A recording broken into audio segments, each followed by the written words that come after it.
I never thought the woman I chose to spend my life with would draw such a clear line between us and my family. My name is Harold. For 12 years, Linda and I built what I believed was a solid marriage. We had a quiet routine, work, dinner together most evenings, weekends spent running errands or visiting friends. I worked as a senior accountant, steady hours, good pay. She managed a small boutique downtown. We weren't rich, but we were comfortable.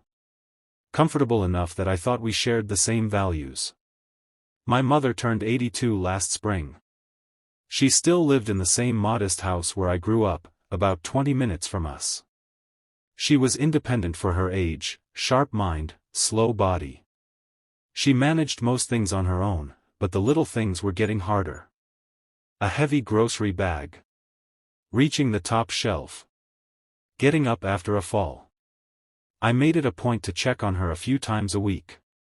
Sometimes I'd swing by after work, fix a leaky faucet, or just sit with her on the porch. Linda never complained about it openly. She'd smile and say, "Tell your mom I said hi." Looking back, I should have noticed that those words never carried any warmth. One Thursday afternoon, my phone rang while I was still at the office finishing reports. It was Mom. Her voice was shaky. She had slipped getting out of the bathtub. Nothing broken, thank God, but she couldn't get up easily and was in pain. She asked if I could come help her. I told her I'd leave right away. Before heading out, I called home. Linda answered on the second ring. "Hey, it's me. Mom fell in the bathroom. She's okay but needs help getting settled. Can you head over there? I'm leaving the office now, but you're closer." There was a pause. Not a concerned pause, a cold one. Linda's voice came through flat and distant. "Harold, she's not my mother. Figure it out yourself." The line went quiet for a second. I thought maybe I hadn't heard her right. "What did you say?" "You heard me. I'm not dropping everything to go play nurse for your mom. Handle your own family." She hung up. I sat there in my car in the parking lot, phone still in my hand. The engine was running, but I didn't move for a full minute.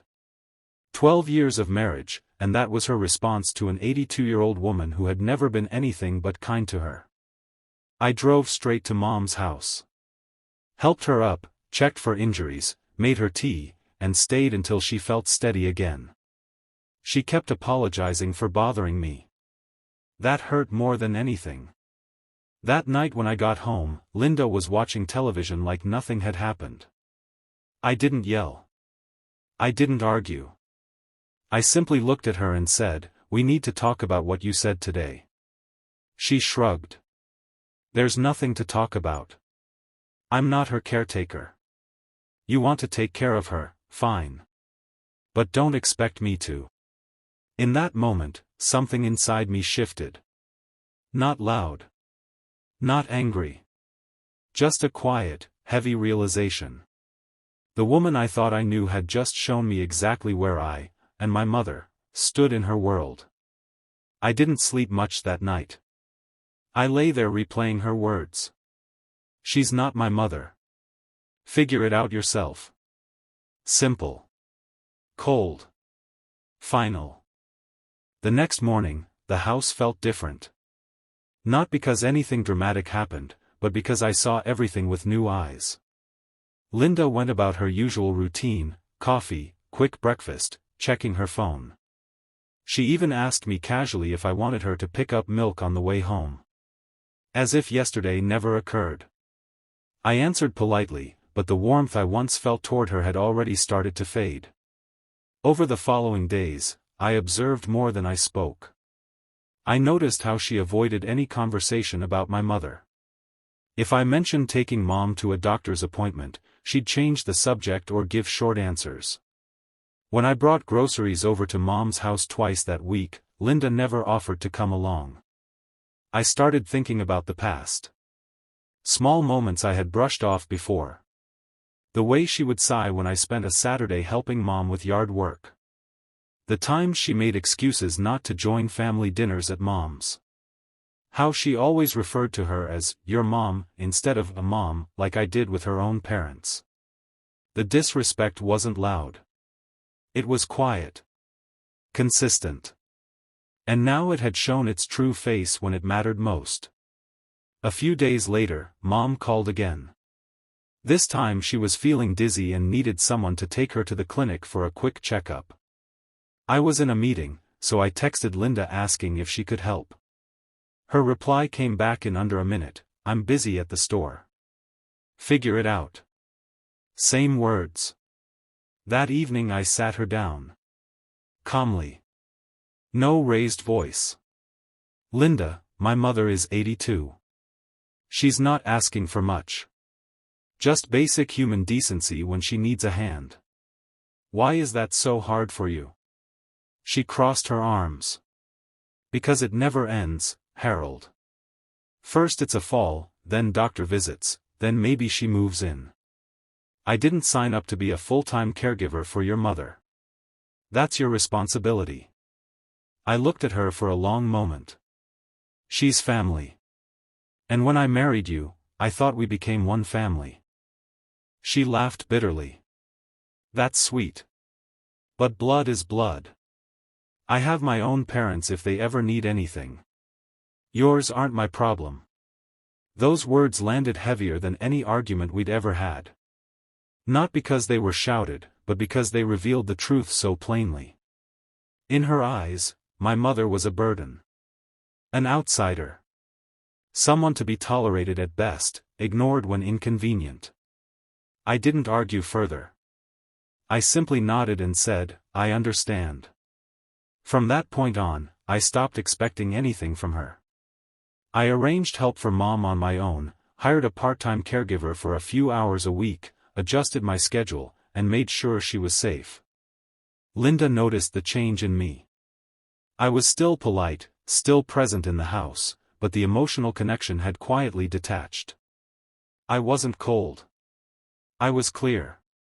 Inside, the respect I once had for her as my wife was gone. You can love someone and still lose respect for them. That's what happened here. Every time she repeated that phrase, figure it out yourself, she was telling me exactly who she was. And I was finally listening.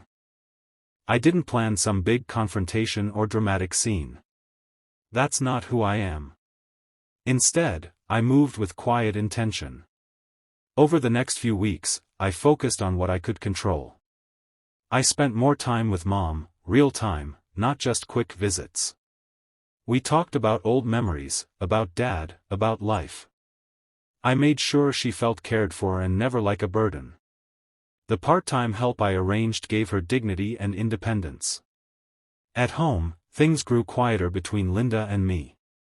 Conversations became surface level. She sensed the distance but never fully addressed it. One evening she asked if everything was okay. I told her honestly, I've seen the truth about how you view my family. And I can't unsee it. She tried to defend herself at first, saying I was overreacting, that she was just being practical. But her words felt empty now. I started making changes for myself too. I focused on my health, early morning walks, better sleep, reading more. I reconnected with old friends I had drifted from during the marriage. Small steps, but they reminded me of who I was before I tied my identity so tightly to being someone's husband. Then came the moment she didn't expect. Mom had a minor procedure scheduled at the hospital. Nothing life-threatening, but she needed someone with her for the day. I took the day off work without even mentioning it to Linda. When she asked why I wasn't going to the office, I simply said, taking care of my mother. That evening, when I returned home later than usual, Linda was waiting. She looked unsettled. "How's your mom?" she asked, trying to sound concerned. "She's fine. Resting now." There was a long silence. Then she said, "You've been different lately." I nodded. "I have. Because I finally understand where we stand. You made it very clear that my mother is my problem alone.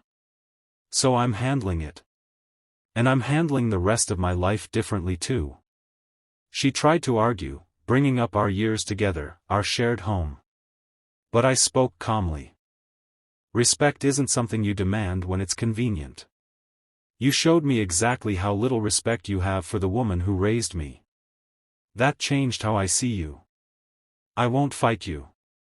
I won't raise my voice. I'm simply choosing to move forward with clarity. 2 months later, I filed for divorce. Not in anger, but in peace. I made sure Mom was secure and supported. The house was sold, assets divided fairly. Linda was shocked at how composed I remained through the process. No drama. No revenge plots. Just quiet, firm boundaries. The last time we spoke, she looked at me with something close to regret and said, "I didn't think you'd actually do this." I replied, "I didn't think you'd refuse to help an 82-year-old woman who never did anything to you." We both learned something. Today, my mother is doing well. She has consistent help and my full attention when she needs it.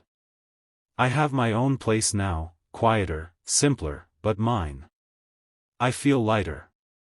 More grounded in who I am and what I value. The lesson I carry forward is this: love without respect eventually collapses. Family isn't just about blood, it's about loyalty and basic human kindness. When someone shows you how little they value the people you love most, believe them the first time. I didn't lose my marriage. I gained my self-respect back. And that trade was worth every quiet step I took afterward. Some boundaries aren't loud. They're simply final. And once you see the truth clearly, the only real choice left is to walk forward with dignity.